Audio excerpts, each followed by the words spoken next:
Kwa hivyo asante kwa nafasi hii ya pekee ambayo Mungu ametupa jioni hii ya leo, ili kwamba sisi sote kwa pamoja tuweze kushiriki mibaraka ambazo Mwenyezi Mungu ametuandalia. Kwa hivyo nataka kuwashukuru bamenywa befwe bemserekeresha na hwana sino bakali bali basi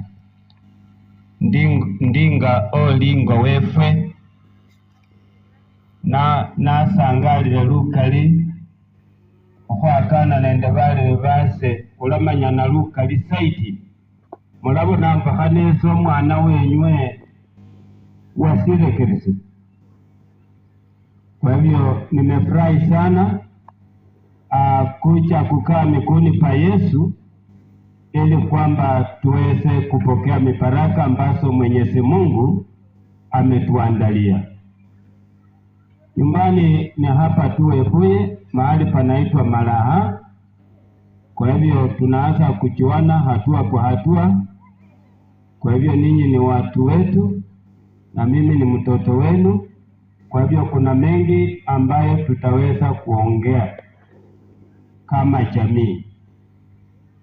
Tunataka tuweze kuingia katika fundisho la jioni hii ya leo, na kichwa cha fundisho letu kinasema ya kwamba neno la Mungu. Tunataka tuweze kuangalia neno la Mungu. Kwa hivyo tumishi wa Mungu yule ambaye atakayenisaidia kusoma Biblia, naamini ya kwamba umepewa microphone. Sasa uwe tayari tuingie katika maandiko matakatifu, na theme yetu inasema ya kwamba Yesu karibu anakuja. Yesu karibu anakuja. Kwa hivyo tuangalie kitabu cha Waebrania 10 fungu la 37. Biblia inasema nini? Yesu karibu anakuja. Kwa hivyo tunaishi nyakati za mwisho. Yesu karibu anakuja. Kitabu cha Waebrania 10 aya ya 37, Biblia inasema nini? Tumishi wa Mungu, kama umefika pale, nataka unisomee hilo fungu kwa haraka iwezekanavyo, ili tuanze safari yetu katika maandiko matakatifu ya Nyasaye. Hebrews chapter 10 verse 37, Biblia inasema nini, mtumishi wa Mungu? Waebrania 10:37. Elomelisi, kwa kuwa bado kitambo kidogo sana balikuwela kwazikale nende bise vititi sana, yeye ajaye atakuja, noyoyo oho wita alecha, wala hatakawia, malasa alachelewa tawe. Paulo akasema ya kwamba kwa kuwa bado kitambo kidogo sana, yeye ajaye atakuja wala hatakawia.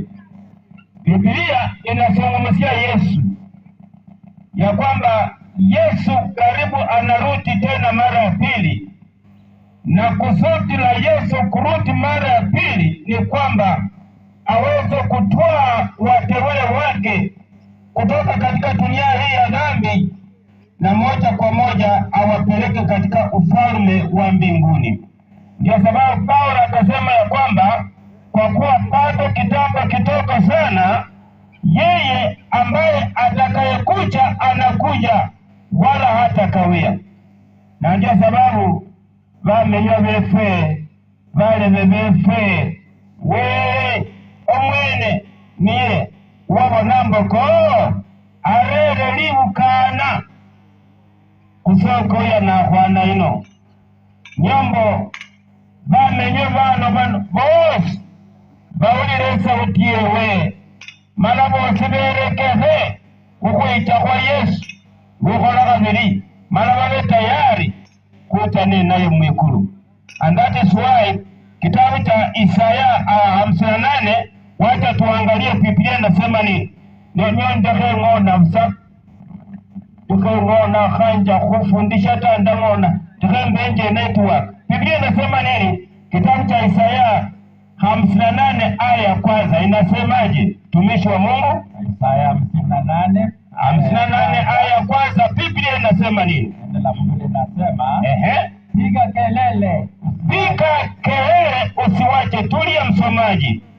Ndio sababu wakazi wa eneo hili tumekuja ili kwamba tuweze kupiga kelele, na ndio sababu mnasikia sauti hii kupitia kwa kitude hiki.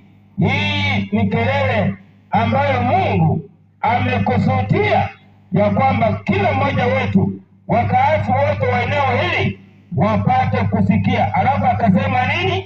paza sauti yako kama tarumbeta. Paza sauti yako kama tarumbeta. Ndio sababu tukaona kwamba nakuloma masasi maja sikhale ngakhwalomanga chindalecho babandu balyolekhana embyao sinawo sebanyala bawulila ta.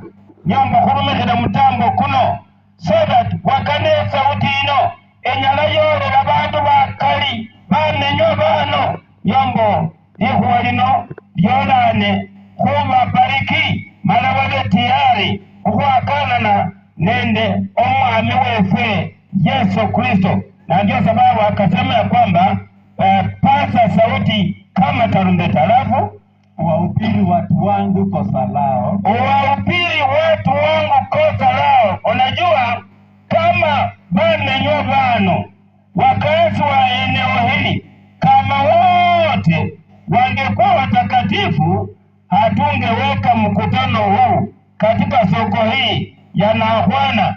Lakini kumbe Mungu anajua ya kwamba kila mmoja wetu ni mdhaifu, kila mmoja wetu ana hatia, kila mmoja wetu ni mkosaji. Na ndio sababu anasema ya kwamba ambia watu wangu kosa lao. Alafu akasema nini? Na nyumba ya Yakobo dhambi zao. Na nyumba ya Yakobo dhambi zao. Kwa hivyo ndugu zangu, tumekuja katika soko hii kuanzia leo hii mpaka tarehe 4 kuambiana kupitia kwa neno la Mungu na kuonyana na kutiana nguvu, ili kwamba kila mmoja wetu awe tayari, kwa sababu siku simeisha. Enye mwai wonaho ukwamanga mwibulwa mwai wuliraho ngoko bandu bachile paka mu parliamendi malalolene parliamendi veloha. Si jambo la kawaida ndugu yangu. Wanajua vitu vingine tunaweza kuvichukulia kawaida, lakini si kawaida. Hii dunia mahali ambapo imefika inakaribia kufunga historia yake. Kwa hiyo nataka unipe aya ya kwanza sasa katika kitabu cha Warumi. Kitabu cha Warumi 15 aya 4. Naamini ya kwamba uko pale. Hebu soma fungu hilo ili kwamba tuanze kuangalia sasa neno la Mungu. Anano aundi sakulabana bukhino tawe. Anano mafundisho tu ndio kwa wingi.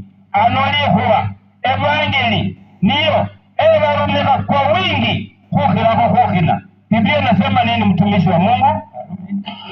Warumi 15 aya 4 inasema nini?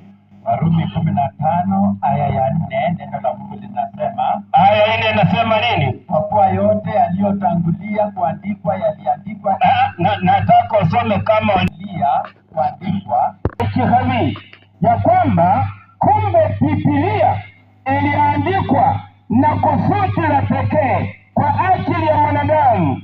Na Biblia hii kusudi la Mungu ni kwamba itufundishe sisi, na baada ya kutufundisha sisi, wewe na mimi tuwe na tumaini.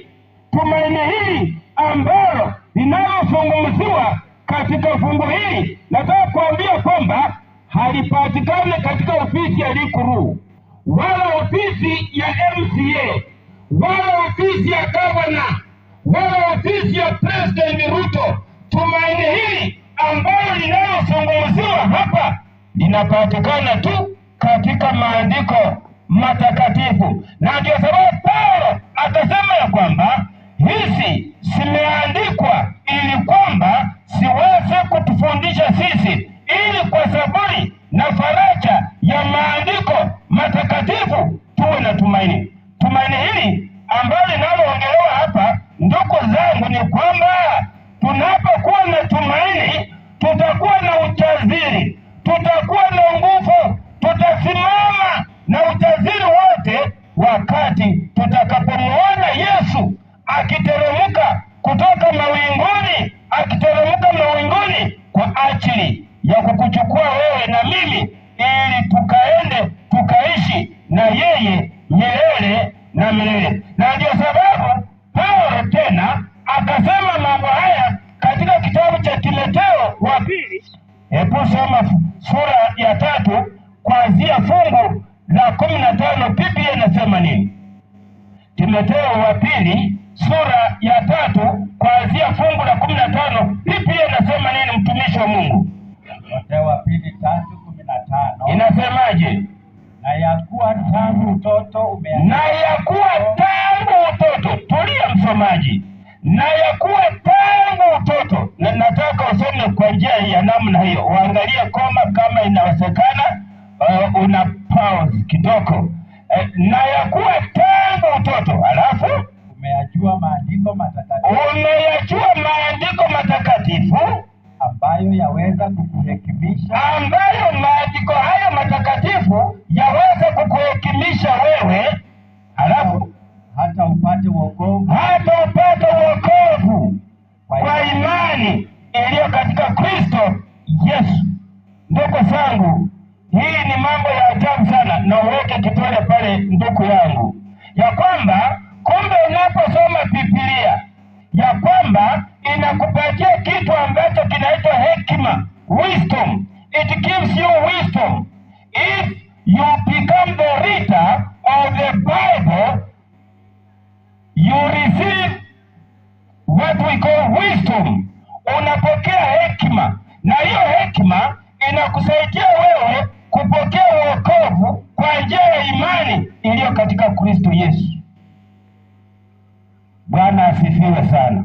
Amen. Kwa hiyo kumbe, hata kama kuna mtu ambaye alisoma kakubuha kaba huneno mundu wasoma kakubuha malabamu langu wa dokta ama profesa, nataka kuambia kwamba na yule ambaye hakuenda shuleni lakini akamjua Mungu na kudumu katika neno la Mungu, nataka kuambia kwamba yule ambaye hakuenda shuleni anashinda mbali sana yule ambaye aliyeenda shule, kutokana na hekima ambayo amepata kutokana na neno la Mungu. Kwa hiyo kumbe neno la Mungu unapolisoma linakupatia hekima, na hekima hiyo itakusaidia wewe upokee wokovu kwa njia ya imani iliyo katika Kristo Yesu. Na ndio sababu Biblia ikasema hivi, aya 16 ikasema nini? Kila andiko. Na ndio sababu Biblia inasema ya kwamba kila andiko lenye pumzi ya Mungu lafaa kwa mafundisho. Tulia msomaji, alafu weke kitole pale ya kwamba kumbe kila andiko lolote lile ambalo lililoandikwa katika Biblia lafaa kwa mafundisho. Ndio sababu Biblia tunaisoma kuanzia Mwanzo hadi Ufunuo. Biblia tunaisoma kuanzia Agano la Kale hadi Agano Jipya, sawa na vile ambavyo Paulo amesema kwamba kila andiko lenye pumzi ya Mungu, kumaanisha kwamba kuanzia Mwanzo hadi Ufunuo, kuanzia Agano la Kale hadi Agano Jipya, Mungu ameturuhusu ya kwamba tuweze kutembea katika maandiko hayo yote, katika Biblia yote. Ndio sababu Biblia inasema ya kwamba kila andiko lenye pumzi ya Mungu lafaa kwa mafundisho. Tunajifundisha katika maandiko ya Nyasaye, alafu tunaposoma maandiko hayo yote, Biblia inaendelea kusema nini? Na kwa kuwaonya watu makosa. Kwa hiyo unaposoma neno la Mungu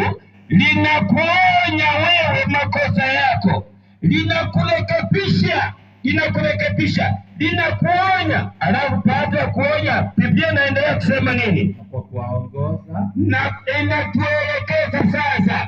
Baada ya kutuonya, inatuelekeza, alafu kwa kuadibisha katika haki, na kuadibisha katika haki, ili mtu wa Mungu awe kamili, amekamilishwa apate kutenda kila tendo jema. Kwa hiyo ndugu zangu, tunaona kwamba Biblia ni neno la Mungu lililo la pekee. Kama kuna neno la Mungu, kama kuna kitu ambacho ni cha maana, kitu cha pekee ni neno la Mungu, kwa sababu neno la Mungu linakurekebisha, linakuonya, linakuongoza, ili kwamba hatimaye uwe mtu wa Mungu ulio kamili, umekamilika na unafaa kwa ajili ya ufalme wa mbinguni. Ndugu yangu, na nataka unipe aya nyingine kwanza, alafu niingie katika hatua nyingine kwanza, alafu ndipo tuone mambo itakuwa namna gani. Hebu nipe kitabu cha Yohana. Kitabu cha Yohana 20:31, Biblia inasema nini?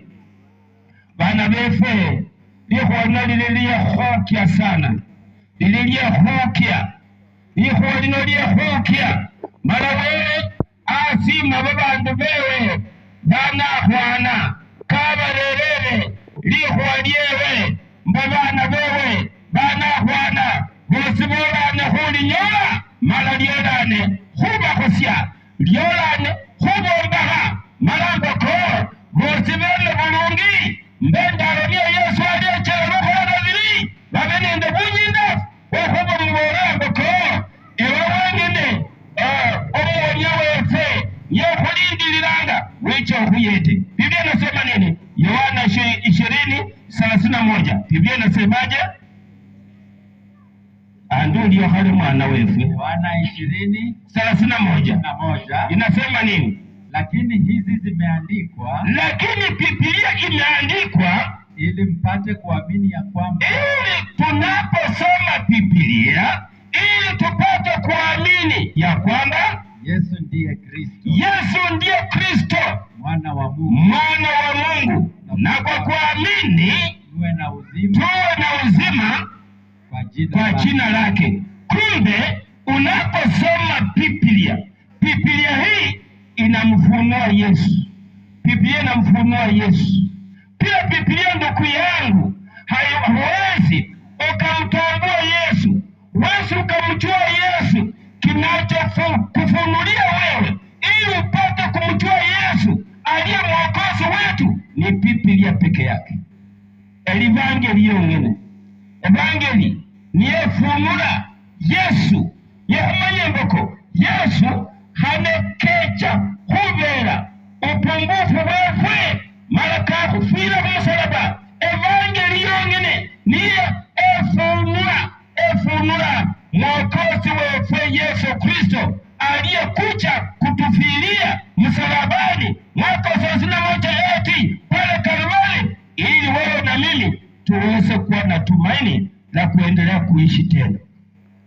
Naona wenye kumanya Yesu mumwitufu ni sharti utembee katika maandiko matakatifu ya Nyasaye, kuanzia kitabu cha Mwanzo hadi kitabu cha Ufunuo, Agano la Kale hadi Agano Jipya. Tuangalie na kutembea katika Biblia yote. Ndugu yangu, nataka kusema nini? Nataka niweze kusema mambo machache kidogo, halafu niingia katika hatua nyingine ya kwamba neno Biblia, it is not a Kiswahili word, nor Bible ama Biblia si neno la Kiingereza wala Kiswahili, lakini ni neno la Kiyunani, likimaanisha ya kwamba Biblia ni mkusanyiko wa vitabu. Biblia haina kitabu kimoja kama kitabu cha Kiingereza au kitabu cha biolojia ama physics. Biblia ina vitabu vingi, na kwa sababu wakatumia neno la Kiyunani Biblia au Bible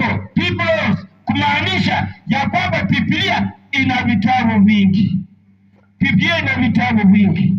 Agano la Kale ina vitabu 39. Agano Jipya ina vitabu 27. Vyote ni vitabu 66. Biblia iliyo ya kweli ina vitabu 66. Agano la Kale vitabu 39, Agano Jipya vitabu 27. Vyote ni vitabu 66. Alafu ndugu yangu, bandu befe bamenya befe esomo wana mulunja. Kwa hiyo nilisema ya kwamba esomo wano ndi Mungu. Sasa Biblia iko na sehemu 9. Biblia iko na sehemu 9. Agano la Kale ina sehemu 4. Agano Jipya ina sehemu 5. Zote ni sehemu 9, lakini tutakapoangalia tutapata kwamba Biblia yote iko na sehemu 7. Sehemu ya kwanza, tunapoangalia Agano la Kale, vitabu vya kwanza 5 kuanzia Mwanzo hadi kitabu cha Kumbukumbu la Torati viliandikwa na mtumishi wa Mungu ambaye anaitwa Musa. Musa ndiye aliyeandika vitabu vya kwanza 5, vinaitwa Torati ama Pentateuch. Pentateuch ni lugha ya Kiyunani, ikimaanisha kwamba vitabu hivi vya kwanza 5 ndivyo ambavyo vinatupa mwongozo. Neno Pentateuch maana yake ni kutupa mwongozo. Vitabu vya kwanza 5 kuanzia Mwanzo hadi Kumbukumbu la Torati vinatupatia mwongozo. Ndio sababu inaitwa Torati ama Pentateuch. Hiyo ni sehemu ya kwanza. Viliandikwa na mtumishi wa Mungu ambaye anaitwa Musa. Tunapoingia katika sehemu ya pili, tunapata vitabu 12 kuanzia kitabu cha Yoshua hadi kitabu cha Esta. Kuanzia Yoshua, Esta, vitabu 12 vinaitwa vitabu vya historia ama historical books. Kuanzia Yoshua mpaka Esta ni vitabu 12. Ukitaka kuelewa historia yoyote katika Biblia, unatafuta kupitia kwa vitabu hivi 12 kuanzia Yoshua hadi kitabu cha Kumbukumbu, vitabu 12. Hiyo ni sehemu ya pili. Tunapoingia katika sehemu ya tatu, tunapata vitabu 5 kuanzia kitabu cha Ayubu mpaka kitabu cha Wimbo Uliopora. Vitabu hivi 5 vinaitwa poetical books ama vitabu vya mashairi. Kitabu cha Wimbo Uliopora kiliandikwa kwa njia nyingine ambayo ni ajabu sana. Yaani kiliandikwa in a way ya kwamba ni kinazungumzia uhusiano kati ya mvulana na msichana. Kwa sababu vijana wengi huwa wanatumia kitabu hiki cha Wimbo Uliopora wakiandikiana barua. Wimbo Uliopora. Sasa kumbe kiliandikwa in a poetical way. Maana msichana anasimamia kanisa na mvulana naye anasimamia Yesu kama kichwa cha kanisa. Viliandikwa kwa njia ya kimashairi kuanzia Ayubu mpaka kitabu cha Wimbo Uliopora. Vitabu 5 vinaitwa poetical books ama vitabu vya mashairi. Hiyo ni sehemu ya 3. Tunapoingia katika sehemu ya 4, tunapata vitabu 17 kuanzia Isaya mpaka kitabu cha Malaki.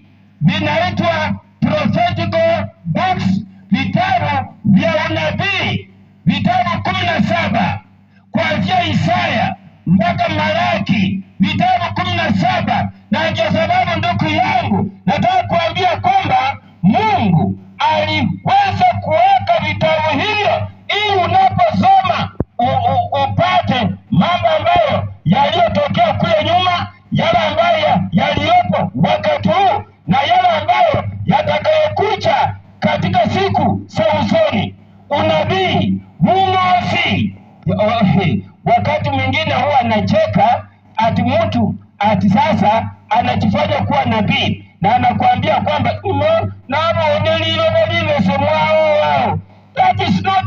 halisi. Huo si unabii.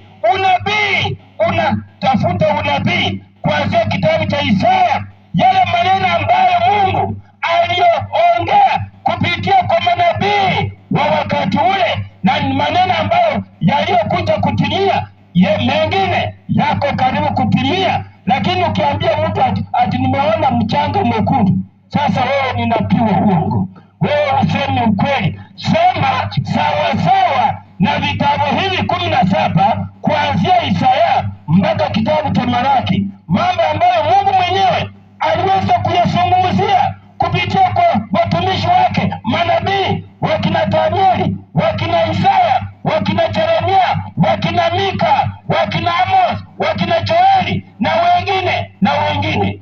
Pana tanganya watu wa Mungu ati nimeona unaenda kuwa na shida ati sijui mchanga mwekundu. Huo ni uongo tupu. Huo si unabii, huo ni ujanja. Unataka kukulia tu.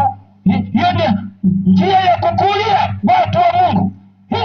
Unakulia watu wa Mungu. Ati sasa unathirete ni mtu anaanza kuwa na wasiwasi ati kumbe ati mchanga mwekundu inamaanisha ati kifo, ati mtu anaenda kukufa. Wewe wachana kutanganya watu wa Mungu. Sema ukweli, na ukweli wote uko ndani ya maandiko matakatifu. Kama wewe unajifanya kuwa nabii, soma vitabu hivi 17 kuanzia Isaya mpaka kitabu cha Malaki. Kwa hiyo ni sehemu ya 4 ambayo inakamilisha Agano la Kale. Tunapoingia sehemu ya 5, tunapata vitabu vya kwanza 4 kuanzia Mathayo, Injili ya Mathayo, Injili ya Marko, Injili ya Luka, Injili ya Yohana, the 4 Gospels. Vitabu hivi 4 nataka kuambia kwamba vinaitwa biographical books. Neno biography si la Kiingereza bali ni la Kiyunani. Inamaanisha kwamba vitabu hivi vinazungumzia historia ya mtu fulani. Bila shaka vinazungumzia Yesu. Tangu Yesu neno lilipotabiriwa ya kwamba atakuja kuzaliwa na Bikira Maria, ilipowajia wakati Yesu akazaliwa na Bikira Maria, akakuwa, akaombewa, akawekwa wakifu, akapashwa tohara. Alafu mwaka 27 AD Yesu akabatizwa, akafanya kazi yake kwa muda wa miaka 3.5, na hatimaye mwaka 31 AD Yesu akaangikwa juu ya msalaba, akazikwa, akafufuka, akapaa kwenda mbinguni. Na pia vinazungumzia marejeo ya Yesu Kristo mara ya pili. The 4 Gospels: the Gospel of Mathayo, the Gospel of Marko, the Gospel of Luke, the Gospel of Yohana.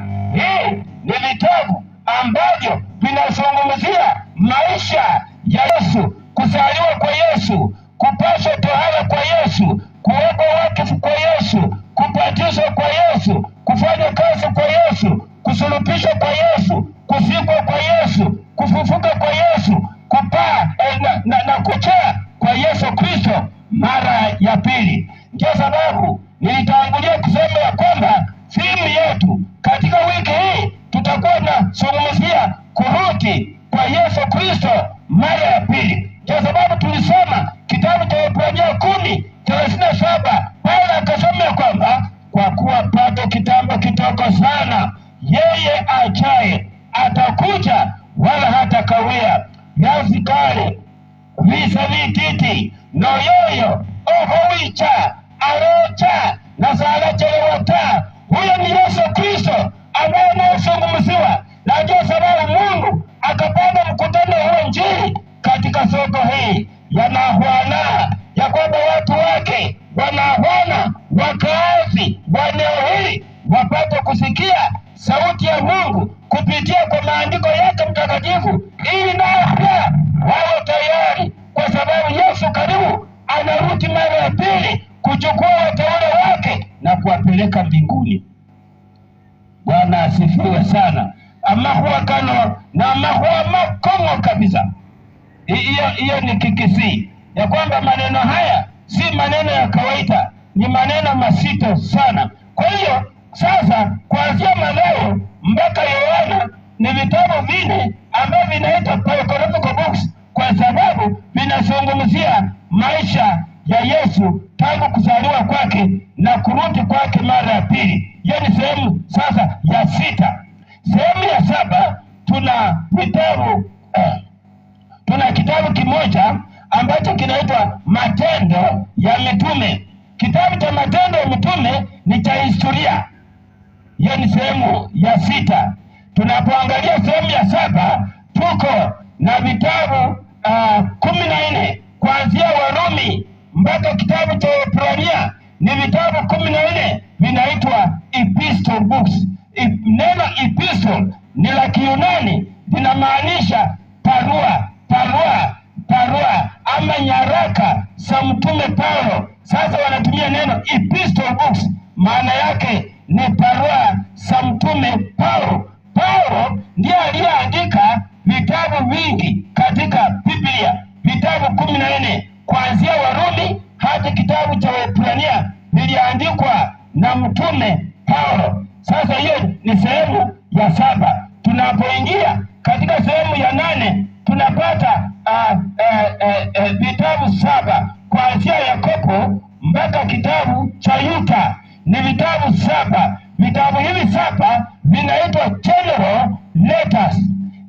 General letters maana yake ni kwamba vinakuzia mambo mbalimbali. Kwa mfano, kitabu cha Yakobo kinakuzia juu ya imani, kitabu cha Yohana kinakuzia juu ya upendo, kitabu cha Yuda kinakuzia juu ya judgment, hukumu. Ndio sababu inaitwa general letters. Kuanzia Yakobo mpaka kitabu cha Yuda ni vitabu 7 ambavyo vinaitwa general letters, kwa sababu vinakuzia mambo mbalimbali. Vinakuzia juu ya imani, vikakuzia juu ya upendo, vikakuzia juu ya hukumu. Ndio sababu inaitwa general letters. Tunapoangalia sehemu ya 9 tunapata kitabu cha mwisho kinaitwa apocalyptical book. Neno apocalyptical maana yake ni kwamba it has a unique message. Ujumbe wa kitabu hiki unaingiana na ujumbe wa kitabu cha nabii Danieli. Ndio sababu it has got a very unique message, apocalyptical book. Kwa hiyo tunaporejea nyuma kuangalia sasa, Biblia hii imegawanyika katika sehemu 7, kwa sababu kitabu cha Matendo ya Mitume ni cha historia. Tunakichukua na kukiweka katika vitabu vya historia tulivyoipata katika Agano la Kale kuanzia Yoshua mpaka kitabu cha Esta. Sasa Biblia ikabaki na sehemu 8, na kitabu cha mwisho ambacho kinaitwa apocalyptical book pia kinaitwa kitabu cha Ufunuo wa Yohana. Kitabu cha Ufunuo wa Yohana ni cha unabii. Tunakichukua na kukiweka katika vitabu vya unabii ambavyo tulipata katika Agano la Kale kuanzia Isaya mpaka kitabu cha Malaki. Kwa hiyo Biblia inabaki imegawanyika katika sehemu 7. Sehemu ya kwanza inaitwa Pentateuch. Sehemu ya pili inaitwa historical. Sehemu ya 3 inaitwa poetical. Sehemu ya 4 inaitwa prophetical. Sehemu ya 5 inaitwa biographical. Sehemu ya 6 inaitwa epistle, na sehemu ya 7 ya mwisho inaitwa general letters. Kwa nini Biblia ikagawanyika katika njia hiyo? Ya kwamba ili unaposoma Biblia uelewe ya kwamba unasoma area gani. Je, unasoma area ya historia ama area ya Pentateuch ama area ya poetical, ili kwamba usije ukachanganyikiwa. Na ndio sababu Biblia inasema hili. Hebu somaji, hebu nipe haya. Biblia inasema nini katika kitabu cha Petro wa pili sura ya 1 fungu la 21 Biblia inasema nini? Tunataka sasa tuangalie vile ambavyo Biblia iliyoweza kuandikwa kupitia kwa uwezo wa Roho Mtakatifu akifunulia manabii, watumishi wa Mungu wakiandika maneno haya. Biblia inasema nini ndugu yangu?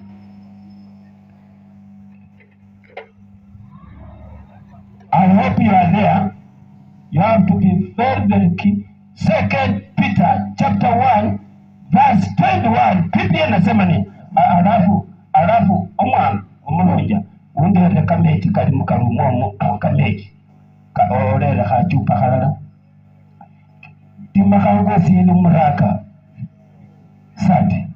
Haya, tukiendelea. Soma sasa Biblia inasema nini? Maana unabii haukuletwa popote. Anasema ya kwamba maana unabii haukuletwa popote kwa mapenzi ya wanadamu. Kwa mapenzi ya wanadamu. Bali wanadamu walinena yaliyotoka kwa Mungu. Yaliyotoka kwa Mungu. Wakiongozwa na Roho Mtakatifu. Wakiongozwa na Roho Mtakatifu wa Mungu. Kwa hiyo kumbe Biblia hii iliandikwa na watu kati ya 35 na 40. Wakaandika Biblia katika vipindi vilivyotofautiana. Lakini nataka kuambia kwamba hakuna mahali Biblia ya Mwenyezi Mungu inajipinga, bali Biblia ya Mwenyezi Mungu inajifafanua yenyewe, inajieleza yenyewe. Kwa nini? Kwa sababu wale watu wote walioandika Biblia hawakuandika mawazo yao. They didn't write their minds. Yote ambayo walioandika yalitoka katika kinywa cha Mwenyezi Mungu, wakiongozwa na Roho Mtakatifu wa Mungu. Ndio sababu kitabu cha Ufunuo sura ya 1 kuanzia aya ya 1 hadi aya ya 3, nataka uwe pale mtumishi wa Mungu, alafu anze kusoma Biblia inasema nini. Revelation chapter 1 from verse 1 to verse 3, Biblia inasema nini? Neno la Mungu linasema ufunuo wa Yesu Kristo. Ufunuo wa Yesu Kristo aliyopewa na Mungu. Awaonyeshe watumwa wake. Mambo ambayo kwamba hayana budi kuwako upesi. Naye akatuma kwa mkono wa malaika. Kamwonyesha mtumwa wake Yohana. Aliyelishuhudia neno la Mungu. Na ushuhuda wa Yesu Kristo. Yaani mambo yote aliyoyaona. Heri asomaye na wao wayasikiao maneno ya nabii na kuyashika sana yaliyoandikwa humo, kwa maana wakati ukaribu. Mise byembiye bana befe. Mise byembiye sana. Sio wazima hazipesi. Sio kesho polini mbako. Sio mata. Kali kumalila na. Sisha kukua. Tusome huku nauta. Mnaweza kufikiria nasema mambo yangu. Pika Isaya 24 fungu la 19 na 20. Hii dunia hii haina mwelekeo. Hii dunia hii haijaeleweka. Dunia hii inaisha. Inasema nini msomaji? Dunia inalewalewa kama mlevi. Dunia inalewalewa kama mtu ambaye amekunywa pombe. Sasa anapotembea hana balance yake. Dunia iko namna hii. Alafu nayo inawayawaya kama majera. Ni kale kakitanda ambako kwa wanaweka wakonja. Akaso nikilibwe ya mweye. Alafu akasema nini? Na mzigo wa dhambi zake utailemea dunia. Alafu nayo itaanguka. Nayo dunia hii itaanguka. Wala haitainuka tena. That is why we are here. Kwa sababu tuko hapa tuelezane hii maneno vile ambavyo tutakavyokutana na Yesu. Maana maneno haya si rahisi, si kawaida. Kwa sababu katika soka hii, ili tuelezane kwa undani, tujue ya kwamba Yesu atakaporudi tutafanya namna gani, ili kwamba hatimaye tuweze kuingia katika ufalme wa mbinguni. Kumbe ujumbe huu ulitoka katika kinywa cha Mwenyezi Mungu. Mungu naye akaupitisha kupitia kwa mkono wa Yesu. Yesu naye akaupitisha kupitia kwa mkono wa malaika. Malaika nao wakafunulia watumishi wake Mungu, manabii, wakina Yohana, wakina Yeremia, wakina Isaya, wakaandika ujumbe huu. Kwa hivyo ndugu zangu, nataka kuambia kwamba ujumbe ambao tumeleta katika siku hii ya Nahwana si ya pasta fulani, si ya mtu fulani, si yangu, si ya baba yako, si ya mama yako, si ya mchomba yako.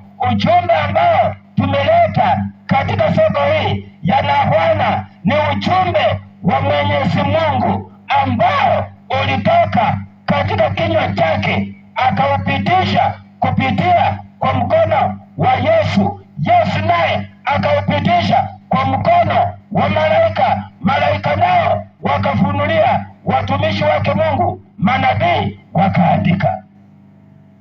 Kwa sababu tuko hapa sasa, nataka kusema nini? Ya kwamba Biblia yote ina mafungu 31,173 mafungu yote ambayo yako ndani ya Biblia. Uende usome, unathibitisha wewe mwenyewe.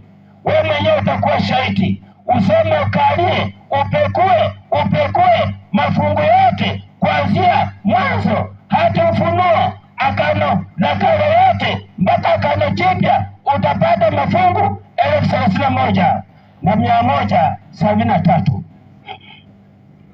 na milango yote ambayo yako ndani ya Biblia yako na ndani ya Biblia yangu, na milango 1,189. Ndugu zangu, nataka kusema nini? Hebu nipe aya Yohana 1:1-3. Biblia inasema nini? Kitabu cha Yohana 1:1 kuanzia kabla hatujafikia Yohana 1:1, hebu nipe kitabu cha Yohana 5:45. Hebu kimbia pale, mtumishi wa Mungu, Yohana 5:45 uende mpaka 47, alafu utafungua Yohana 12, alafu nitakupa fungu, alafu ndio tusome karibu fungu la mwisho Yohana 1:1. Biblia inasema nini? Yohana 5:45. Yohana 5:45 inasema nini? Sidhani kwamba mimi nitawashitaki kwa Baba. Yesu anazungumza, anasema ya kwamba mkhaukamuli sese Yesu omwonya wenywe ndabasitaka ku Baba wangeta. Yesu ndiye anayezungumza maneno haya, alafu akasema nini? Yuko anayewashtaki. Kama alitaliseta alialio Baba sitake, alafu anayewashtaki ndiye Musa, mnayemtumaini ninyi. Kwa maana kama mngelimwamini Musa, kama tungemwamini Musa, mngeniamini mimi, tungemwamini pia na Yesu, kwa sababu yeye Musa aliandika habari zote za kumuhusu Yesu. Musa aliandika habari zote za kumuhusu Yesu. Alafu akasema nini mtumishi wa Mungu? Lakini msipoyaamini maandiko yake, tusipoamini Biblia, tusipoamini maandiko matakatifu ya Nyasaye, kuanzia Mwanzo hadi Ufunuo, kuanzia Agano la Kale hadi Agano Jipya, alafu akasema nini? Mtayaamini wapi maneno yangu? Mtaamini wapi tena maneno yangu? Ni kama Yesu sasa hata anaona mbaya ya kwamba msipoamini yale ambayo yaliyokwisha kuandikwa ndani ya Biblia, katika Biblia yote, msipoamini Biblia ambayo iliyoandikwa kwa pumzi ya Mungu, na wote walioandika Biblia hii wakiongozwa na Roho Mtakatifu wa Mungu, mtaamini wapi? tena maneno yangu. Yesu akasema nini ndugu yangu? Umemaliza? Yesu akasema kwamba mtaamini wapi maneno yangu? Na maneno yangu yalikwisha kuandikwa ndani ya Biblia, kwa Agano la Kale, Agano Jipya, kuanzia Mwanzo hadi Ufunuo yalikwisha kuandikwa. Sasa msipoamini maandiko matakatifu yangu, mtaamini wapi maneno yangu? Na mahua makongo kabisa. Alafu akasema nini? Yohana 12, hebu pika aya 47. Biblia inasema nini? Yohana 12:47 inasema nini? Na mtu akiyasikia maneno yangu, na mtu akiyasikia maneno yangu, Yesu anazungumza, asiyashike na akose kuyashika. Yaani kusikia anasikia, kusikia asikie, na akose kuyashika. Yesu akasema nini? Mimi simhukumu. Yesu anasema mimi sitamhukumu huyo mtu, maana si kuja ili nihukumu ulimwengu. Yesu anasema kwamba hakukuja ili ahukumu ulimwengu, ila ni uokoe, ila aokoe ulimwengu. Alafu yeye anikatae mimi, yeye anayenikataa mimi, asiyeyakubali maneno yangu, asiyeyakubali maandiko matakatifu yaliyokwisha kuandikwa ndani ya Biblia, anaye amhukumu. Yesu akasema kwamba kuna yule ambaye atakayemhukumu. Nani? Neno hilo nililolinena, neno hilo nililolinena ndilo litakalomhukumu, ndilo litakalomhukumu siku ya mwisho. Neno hili ambalo ninalolifundisha ndilo ambalo litakalokuhukumu siku ya mwisho. Kwa hiyo maneno haya si maneno yangu, si maneno ya mtu yeyote, bali maneno ya Mwenyezi Mungu. Hebu sasa nipe aya ya mwisho. Biblia inasema nini katika kitabu cha Yohana wa Injili sura ya kwanza kuanzia aya ya kwanza hadi 3? Biblia inasema nini? Hapo mwanzo mtuli usindaro. Hapo mwanzo kulikuweko na neno, naye neno alikuweko kwa Mungu, nalo neno lilikuweko kwa Mungu, naye neno alikuwa Mungu, naye neno alikuwa Mungu. Alafu huyo mwanzo kwa Mungu. Huyo mwanzo alikuwa wapi? Kwa Mungu. Alikuwa kwa Mungu. Vyote vilifanyika kwa huyo, vyote vikafanyika kwa huyo, wala pasipo yeye hakikufanyika chochote kilichofanyika. Kwa hiyo tunapozungumzia neno la Mungu, uelewe kwamba tunamzungumzia Yesu Kristo. Yesu Kristo. Vile Biblia imeweka ya kwamba hapo mwanzo kulikuwa na neno, na hilo neno lilikuwa kwa Mungu, na hilo neno lilikuwa ni Mungu, na vyote vikafanyika kwa huyo, wala pasipo yeye hakikufanyika chochote kilichofanyika. Ndugu yangu wasikilizaji wa eneo hili, nataka kusema ya kwamba wiki hili lote tutakuwa tunamuinua Yesu na Yesu peke yake. Hapo unaposoma Yohana wa kwanza 5:8 inasema ya kwamba kwa maana wako watatu washuhudiao mbinguni, Baba na Neno.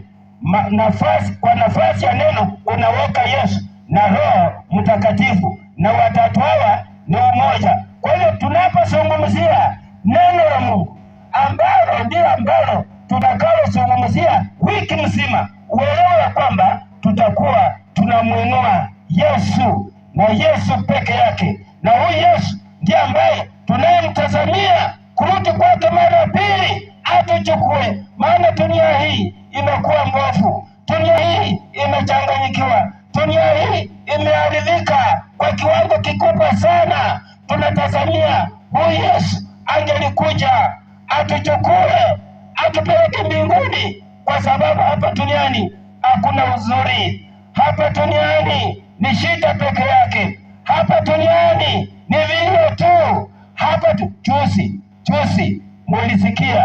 mulisikia watu karibu na kwetu nyumbani wakafa zaidi ya watu 16, yani kwa ajali. Yani dunia hii imeharibika, na imeharibika kabisa, na ndio sababu Mungu akasema ya kwamba niko na watu wangu na wacha juma hili nizungumze nao, ili kwamba wale ambao malaika ninapokuja mara ya pili, niwachukue niwapeleke mbinguni, tuishi nao milele na milele.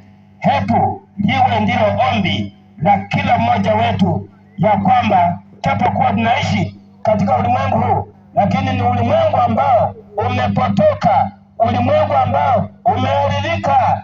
Yesu anatuita wewe na mimi, ya kwamba tunapofanya uamuzi wetu uwe ni uamuzi ulio busara, ili ajapo mara ya pili wewe na mimi tupate nafasi katika ufalme wa mbinguni.